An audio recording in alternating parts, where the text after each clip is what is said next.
Well, I'm this guy, Tim Findlay. Thank you so much for coming in these strange times of the COVID virus, and so thank you for coming. I wasn't sure if anybody would actually come here tonight. So I'm mostly going to talk about the secret space program, but the email that went out said I would talk a little bit about the Sasquatch people.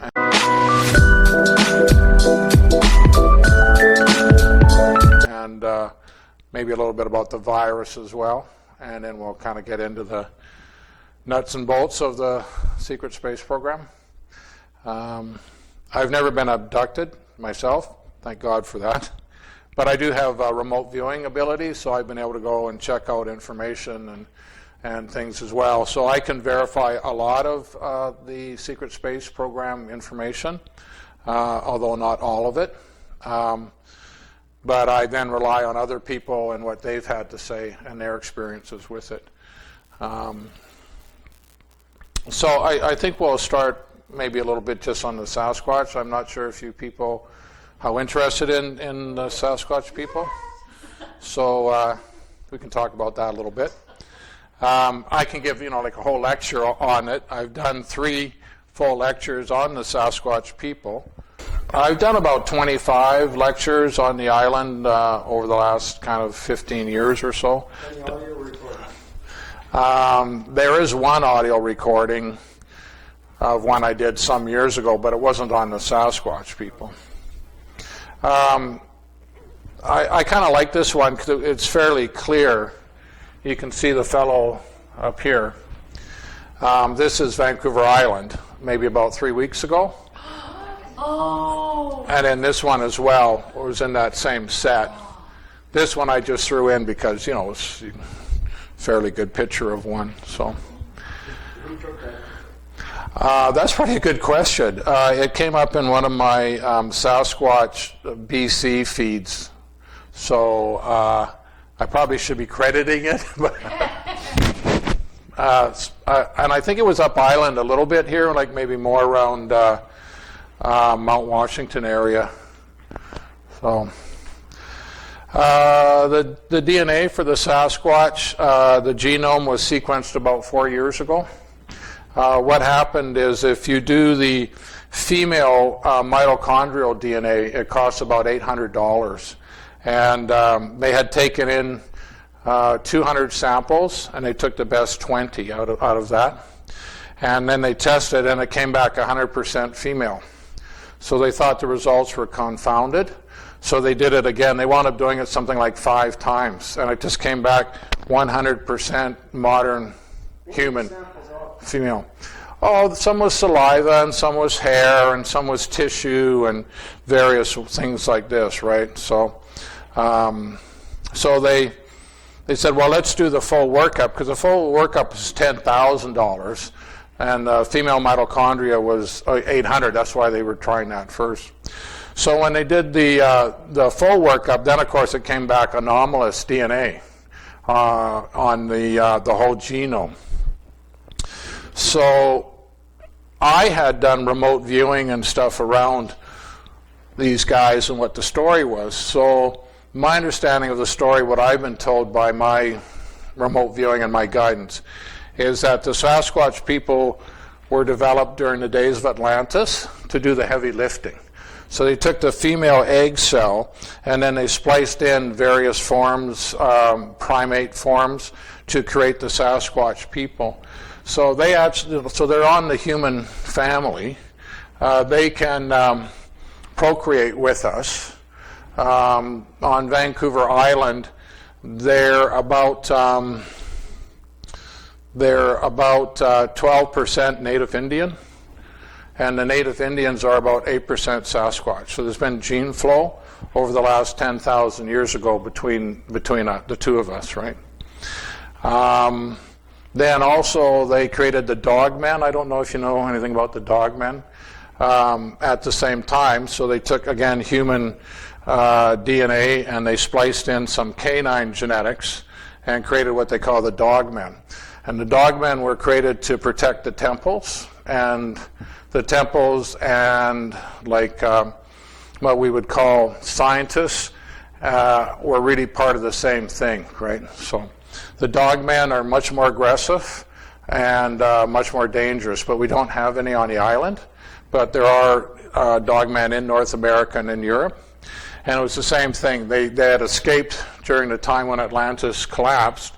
So when they bred the Sasquatch, they bred them for strength, for size, but also for docility. So they're fairly docile, right? They're not aggressive. The dogmen are aggressive because they're like guard dogs were. If you look at chimpanzees on a scale from humans to them, it's 2,000.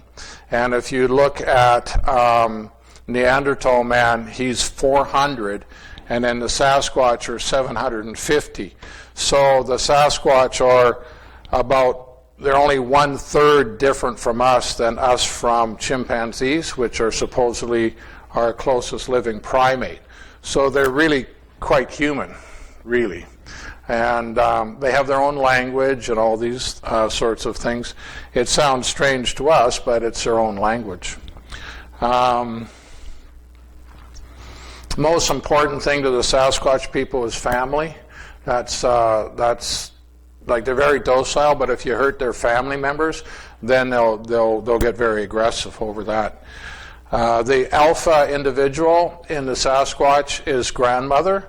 Grandmother's the alpha in their society because grandmother is the mother of everyone, kind of thing. So, so it's not the big males; they're not the alpha. The alphas are the grandmothers in their community. That's a little bit kind of the Cole's notes. I had wondered about the military, because obviously we have Sasquatch people, so what was the military involvement? So the military has taken their genetic material and then they've used it in some of their hybridization programs for the secret space program, the super soldier programs. So part of why it's kind of kept secret is because the military has been using them and using their DNA for their own purposes. So, when Mount St. Helens blew up, for example, there are many Sasquatch that lived in the mountain area that were either killed or burnt. And so the U.S. military went in and they rounded up a lot of the Sasquatch and they treated them medically. They had a person with them who could talk to the Sasquatch. So they talked, and then that Sasquatch that was spoken to, he brought in more that were injured. And over the course of about 3 or 4 days, the Sasquatch people were treated for their burns and injuries after the volcanic explosion. So the military knows all about these people. But again, they keep it secret because they don't want to be dealing with land claims and all kinds of stuff in our forests. And, they kind of lose their mind over the spotted owl. You can imagine what they would, with the Sasquatch. The lumber companies don't want, the lumber shut down. And they're a vested interest in keeping these guys secret. And their best strategy towards us is to basically stay away from us. What do they call it today? The distancing with the virus. So they use social distancing with us, right? Now they live up in the alpine because it's like wearing a big furry coat. So they actually prefer around 10 degrees. Anything warmer than that for them is kind of uncomfortable. So they tend to be nocturnal where it's cold, and we don't go out into the forest at night.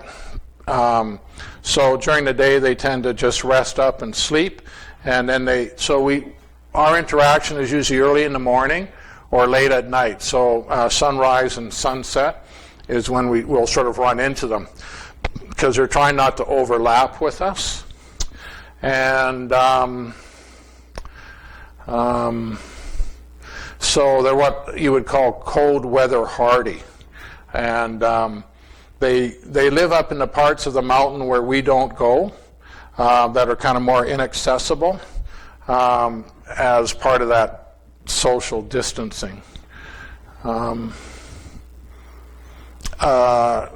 you look at what level they are on spiritually, they're much more advanced than we are. We are much more low frequency, much more aggressive, and less spiritual.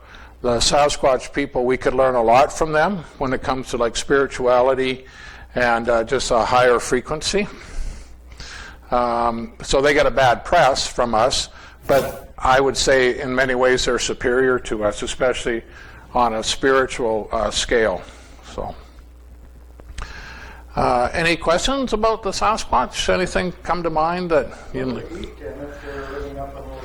They're mostly well, they're omnivores, so they eat a lot of plants. They do eat some meat. I think some are more aggressive than others and will eat more meat than others.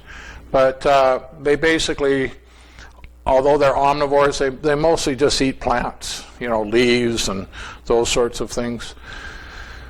But they will eat meat, like they will take a rabbit and they will take a deer now and then, I mean, they're so tremendously strong, it's hard to kind of fathom. One story came out of BC here in the 30s where two natives were out hunting, and a grizzly bear had come upon a Sasquatch family and was acting aggressively towards them. The male came running in and engaged this grizzly in a fight. He got on top of the grizzly and he strangled it to death. Well, can you imagine the power? I mean, the grizzly's head's already like this, and their neck's like this. To be actually to strangle a grizzly bear to death with all of its claws and strength. If I said they had 20 times our strength, I probably would be, underestimating them. Like, they're just so strong. It's some of these guys get very big, 10 feet tall, 1,000 pounds, and they're just, like I said, 25 times our strength. So, yeah, I mean, what kind of a thing could strangle a grizzly bear to death? So I've remote viewed them, and then I've gone up where they are, and I've found their tracks and prints up in the snow line, but I have yet to actually come with one physically face-to-face. I've certainly talked to people, and I've remote viewed them, which gives you a really good ability to see what they do and how they live and kind of the makeup of their society, So what would their home be like? They live in caves a lot, Again, because they like kind of that 10 degrees, the caves tend to be about 10 degrees even in the winter. If you go into a cave fairly deeply, the temperature ambient's about 10 degrees. So for them, that's comfortable. I did remote view. Do you know what remote viewing is here? Where you can take your consciousness and move it around and see what's going on. So I remote viewed over by Nanaimo Lakes a female Sasquatch who had what we would call like a teenager and then a little baby, right? And what was interesting about that is the teenager was acting just like our teenagers, completely oblivious to mom and the little kid and just off whatever. And mom's there holding. But the little baby could see me. And that was pretty interesting because normally when I'm remote viewing, people don't see me remote viewing them, right? So the mother was standing here with the child, and I'm kind of like going around her like this, and then I realized the little kid's watching me, right? And I'm looking, and then the mom looks at the kid, and then she looks, and she can't see me, but she looks at the kid, and I move, and the kid's tracking me, right? So she's getting a little bit worried because the kid's tracking what I'm doing, and so she put the child down, and she kind of was like this, looking for that, but she couldn't see me, so she picked up the child and put it to her breast, and then the child lost its interest in me. But that was very interesting because normally if I remote view, people don't see me remote viewing that situation. So, yeah. Anything else about the Sasquatch people? Anything quick? They prefer women, by the way. They don't like us guys as much because we're violent and aggressive. So, if you want to see one, you have a lot more chance if you're a lady than if you're a guy. Non-threatening, you know. So.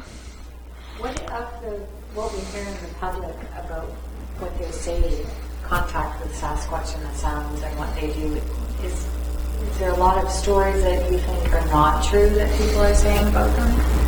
I think almost all of the stories are true that you hear. I mean, there are some fabrications, but mostly I think it's true. Mostly people will give their story and they don't even want their name to go with it, but they've run into one and you know, they have a story to tell. I was remote viewing one over at Cameron Lake, you know, on the way to Port Alberni. He was up in the mountain, and he's sitting there. He's kind of a young male, and he's watching the people recreating on the lake there, you know. So there's these guys, and they got their feet up, and they're having a beer, and they're taking it easy. And he's like, what are these people doing? Like, they come here every year. For 2 weeks, I see them. They're not hunting. They're not gathering. They got their feet up. They're just sitting there doing nothing. They go away, and then the next year they're back again. But you see, Sasquatch don't work, so they don't know what a holiday is. So they're watching the humans holiday, and he's just like, and it took me a while to figure out what he couldn't figure out. Because, of course, when you're remote view, you can see into their mind, right? And he's just all perplexed. Like, I see these guys every year. They come back and they do nothing. They just sit and do nothing. So, yeah. When you want to remote view a Sasquatch, how do you find them? Well, that has to do with getting a target and mining the information field, right? And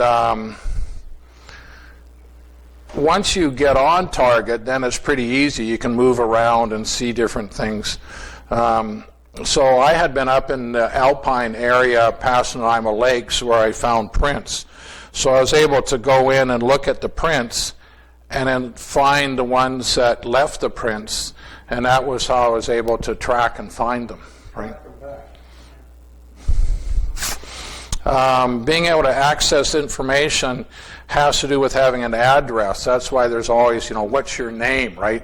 A demon or something, what's your name? Because once you get a name, you get an energetic address, then you can go there and you can pull information out. I remember one time I wanted to have a look at the moon. So I traveled to the moon, and I'm just standing there, and it's just all gray and it's all dust, and I'm like, you know, like, what the hell? So I just came home because I didn't know to go somewhere particularly. I went, and it's like, okay, I'm standing in the middle of the Sahara Desert, right? Like, you need an address, right, to get onto some kind of information trail, right? So, or you could read a story, and in the story it would say talk about a Sasquatch encounter, and then you can tune into the encounter, which gives you an address, and then you can go and view that encounter, right? But that's the trick, is getting an address, you know, because the universe is full of information. So, yeah. I'm hoping to get in. I think I know where one of their caves is, but the trouble is, you know, they lock our gates, right? So when I go anything past May, I can't get in. And then they live up in the Alpine, and it's all full of snow, right? So I got to wait for the melt out. But when we get the melt out in the Alpine, then they lock and shut all the gates. So it's actually very hard to get in. Is the forestry route? Yeah, to go look for them. And you know, I don't want to sound too conspiracy about it, you know, conspiratorial. But you wonder if they lock the gates knowing to keep the people out because of the Sasquatch people. I don't know. So. Anything else on these guys that might come up? I'll talk about quick. They're part of our family, and we can learn a lot from them when we finally re-engage with them. The native Indian people from the Neuse used to trade with the native Indian people from Port Alberni, and they got the Sasquatch people to carry their heavy goods for them, and they paid them with smoked salmon. These guys love smoked salmon. If you want a peace offering, take them with smoked salmon. There's one guy at Lake Cowichan, he'd been fishing, and he had some fish in the back of the boat, and a Sasquatch came by and was going like this and basically knocked the boat right off the boat trailer and stuff, trying to get to the fish, so yeah. Forbidden Plateau, by the way, gets its name from the Sasquatch because that was where the Sasquatch lived, and so it was forbidden for the natives to go up into that area. That's where the Forbidden Plateau comes from. What kind of populations do you think? Yeah, it's an interesting question because they range quite a bit because they're so strong. Let's say on a good day I weigh 250 pounds on a good day. Well, if I was 20 times stronger and then you divided my weight by 20, it'd be like weighing 20 pounds, right? So how hard would it be to walk up a mountain or a cliff if I weighed 20 pounds with the strength I have, right? So they range up and down these mountains really easily. I would say on Vancouver Island there are thousands. Could be 20, could be 30, 1,000. So Yeah. when someone sees one, because they're stealthy and sensitive in ways that we're not, do you think that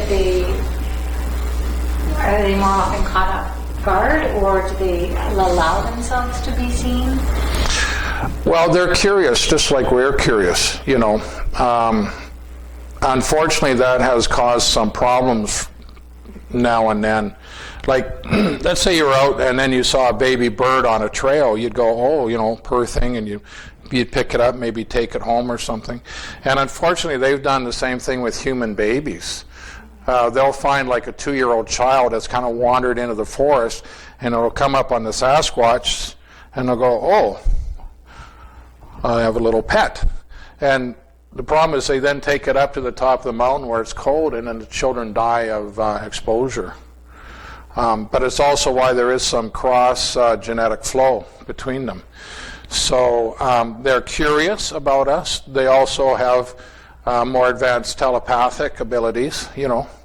We do too, but ours are kind of more vestigial. We haven't, like when you go to school, they don't teach you how to be telepathic, right? So these guys teach them each other how to be and how to use the kind of psychic stuff that we talk about. So they're kind of aware if you're in their territory, and but they're kind of curious, but they know to keep their distance because, not so bad now, but 50 years ago, oh look, bang, guys they would just shoot them, right? I'll shoot anything that moves. So it was dangerous for them. We're not as violent now as we used to be, but so some of the encounters are basically accidental. I know of one story where a guy was out hiking with his family, so his wife and child or 2 children had kind of gotten behind him, and he'd kind of gone ahead. And what happened is a Sasquatch had come in and was standing looking at, from behind a tree, this kind of stuff. They get behind trees a little bit, right? So he's looking at the wife and the kids, and then the husband kind of came back down the trail. Now he was between the Sasquatch and the wife, and he's looking at the Sasquatch looking at the kids, right? So you do have that kind of encounter happen. A lady, was a friend of mine, was over at Englishman River Falls and was just driving down the road in the evening, and there was one that, and then it kind of hunkered down like this, and she was like, so yeah, we stumble upon them sort of by accident for the most part. So when they're sleeping, there's usually a young male who stands guard as well for the tribe. So maybe you have 15 or 20 in a group, and they're all sleeping. but the young sort of adolescent male, he's been put on guard duty, so he'll position himself where he can see kind of into a valley or something and see if anybody's coming. So, yeah. Anyways, I mean, if you want a longer talk on the Sasquatch people, you can always invite me back. I can show you my prints and all that kind of stuff too. So they must have adapted themselves to eat coniferous vegetation in the winter, even here on the island where it's moderate, but not affected. Yeah, they mostly eat plants, and they like tubers. I mentioned to a friend of mine about that they eat